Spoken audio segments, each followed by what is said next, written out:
控制器激光开机。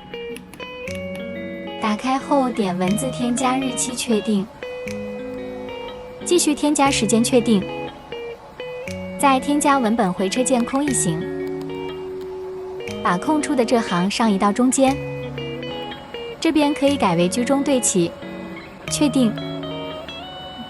接着调焦距，俩点汇成一点就是焦距。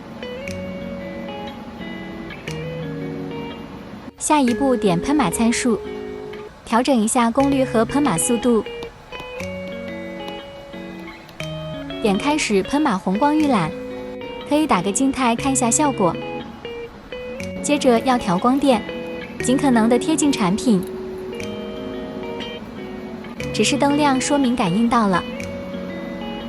下面点设置流水线，观察流水线方向，使用编码器测速。